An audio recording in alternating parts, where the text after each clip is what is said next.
All right, let's take a look at what happened today in a time-lapse form. It's been such a day. We had that lull this morning after the anywhere between 3 to 5, 6 inches fell this morning. And then it was quiet for a while, and then here it came right around 2 o'clock. Lower visibility, bands of heavy snow across the region. And now we've had back and forth, at times heavy snow and at times a little bit of, a vacancy on the radar, but it is filling in again. So we have that winter storm warning still in effect for the entire night through tomorrow. And then we have the blizzard warning in effect. The only difference between these two is off to the west, it is more open, and these winds that we're feeling here in the Twin Cities are really causing havoc for all of those roads to the west. Not that they're very easy here. Now, when it comes to snow totals, it's almost silly just to put these up, but these are the totals that I just saw. No one's really updated because as the snow is blowing and drifting around, as you can see, it has been difficult to measure. So this was a measurement at 6 o'clock. So we, of course, have more than that, but these came in about 7 o'clock this evening, 8 inches in Winona and 9 inches in Rochester. So we take a look at the spans of how large this storm system is, and you can see the tail end is just moving through Nebraska. So we have all of that to get through before it's all said and done.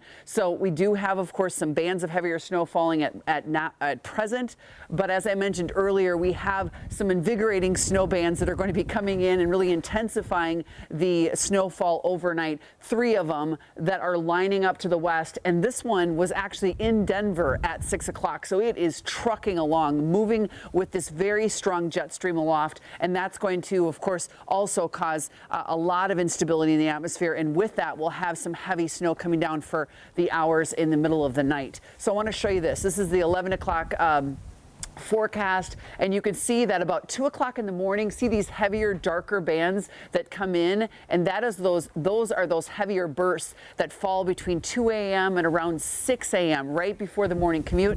And then, as I hold my hat down, that is when it starts to taper. And I think really by 9, 10 o'clock in the morning, the snow is gone, but the wind sticks around. So based on what you could maybe see you have already out your back door from today and of course last night, I do think the additional amount of snow that will fall will be right around 6 or 7 inches in the metro, 4 to 5 inches off to the west. And this is what we anticipate additional between now and tomorrow morning, about 6 to 7 inches with those bursts of snow. And all of this being blown and drifting and blown around with these strong wind gusts that, as you look at the forecast, do not really waver much.